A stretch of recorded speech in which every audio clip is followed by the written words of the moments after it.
Hey, what's up guys? This is Anthony from Anthony's Customs, and for this review, we are looking at the SH Monsterarts Monster X from Godzilla Final Wars. This is a very unique design, even for Godzilla monster standards, and we're just going to do a question of the day right now. How do you feel about it? Are you a fan of Monster X's design, or is it too much guy in a suit look, or is it too out there with the split heads next to the main head? What are your thoughts?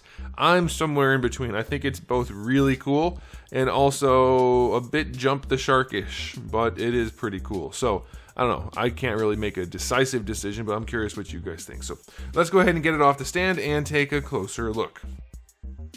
This guy stands to the top of his head, not the horns, about 6 3/4 inches. That's going to make him roughly, we'll just call it 17 centimeters. It's pretty close to that. And for some quick size comparisons, here he is up against Darwin. He has a little bit of size on him. And here he is up against everybody's favorite lizard from the same movie. So these are the two you would have paired with each other. And I think that's about right for scaling. I'm not the biggest expert on Godzilla movies, but I think that's pretty close. So that's all right. Now let's go ahead and get into the aesthetics, since we already did our question of the day.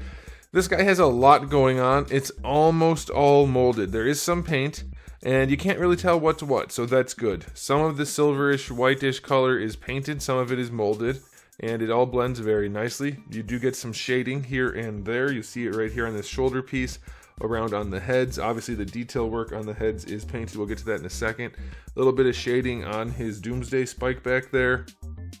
A little bit of detail throughout. Most of this is actually all of this is all painted.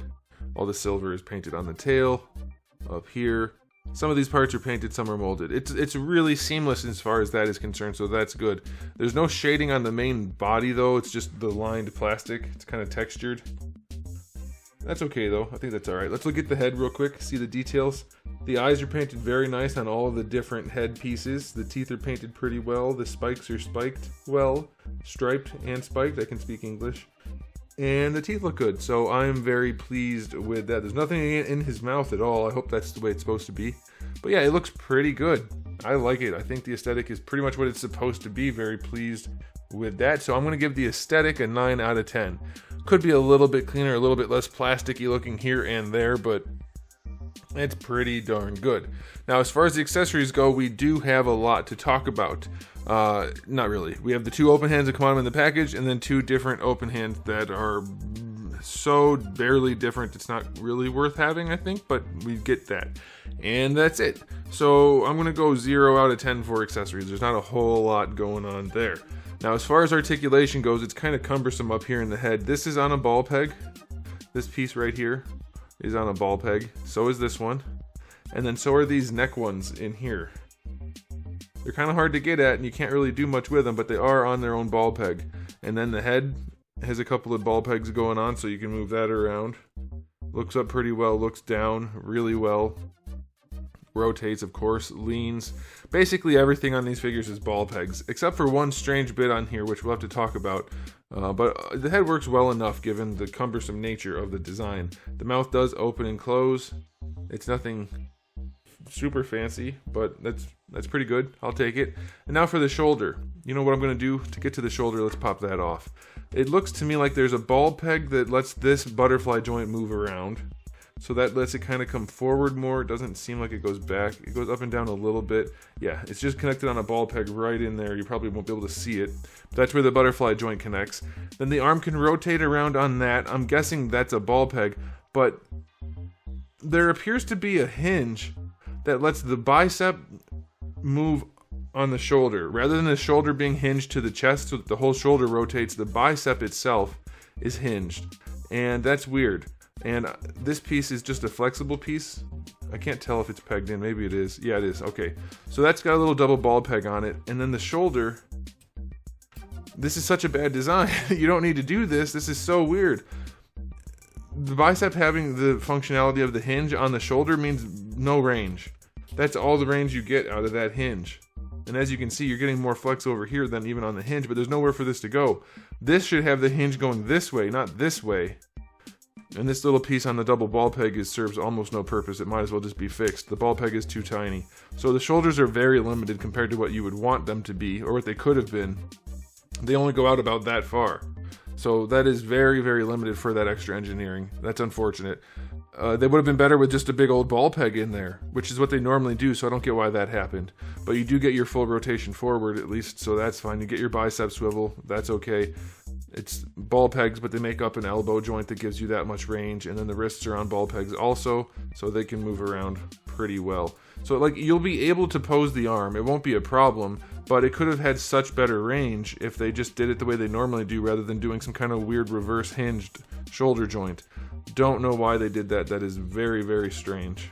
Don't care for it. For the torso, I think there's a joint at the where like this section meets his rib cage, but I can't really get to it enough to test it. Yeah, there we go.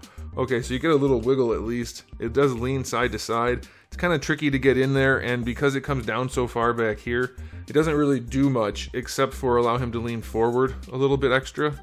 So that's it. Like, it leans forward. It doesn't lean back really because of the way the spikes come down. And then side to side it is a little bit. So most of your range is going to come down here at this ball peg rather than this one. But it does work, and you can get him to stand up pretty straight, so that's okay. More ball pegs for the hips. The legs do come forward far enough. They kick out to the side a little bit, but that's probably okay. And then going back, you do get some backward range, but again out to the side for the splits. That's pretty limited. Just about 45 degrees, I would say. And then you do get a thigh swivel, but it's very limited also. So yeah, this guy's articulation is not great. It feels like they're actually on a hinged ball peg, but it could just be... I can't tell if it's a hinge or if it's two ball pegs. I think it's a hinge. Normally they just do ball pegs, so it's weird that they did it this way, because it doesn't really help that much. So that's very strange. Yeah, I don't know. Weird. Alright, for the knees, double jointed knees. It does feel like ball pegs as usual, but I can't tell. This guy's got weird joints compared to most Monsterarts, but he has decent range. The knees work pretty well. Not as well as they could, but pretty good. I'll take that. And they did continue the sculpt inside, so that's nice. And then for the ankle, it's definitely a couple of ball pegs, so you can move that foot around really well. And that's it. There's nothing in here. So that's fine for the main body. For the tail, it's kind of what you would expect, ball pegs throughout. It's not as segmented as Godzilla's because it's supposed to be smooth, and they tried to make it look good, which it does in the right pose, but since they all have a little bit of curve to them, you have to definitely rotate them to curve them to the direction you want to make it not look goofy. And the joints are a little bit sloppy in the tail. Too many loose ones for my liking, and it's just not as versatile a tail as I would like. This guy pops off way too easily. The tail's definitely lacking a little bit. A lot of it, honestly. Is that a huge deal? Probably not. It's going to be behind the figure in most poses, but it's not great. And his articulation is a weird combination of normal SH Figure Arts articulation and then Monsterarts articulation with it, and I don't think it works all that well considering. Godzilla probably has better range than this guy, and this guy's more humanoid than Godzilla. So that's a little bit weird, but it's not bad. So I'll give the articulation a 7. It's fine. You'll be able to hit most poses, but it's not going to do it as well as you might have thought it would. Okay, so now it's time for the final verdict. Is this figure everything it needs to be? Probably. Could it be better? Definitely. Is it good enough? Probably. So I'm going to give it an overall rating of 7. It's not like I'm very impressed with it. I don't like some of the engineering decisions, but it'll probably be good enough. It'll get you by if you really wanted the character. And that'll probably do it. So there you go, guys. Thanks for watching. If you enjoyed the video, please do give it a thumbs up. If you didn't, you can give it a thumbs down. That's okay. And if you haven't subscribed, you probably should. I have new videos almost every single day. It's every day but Wednesday.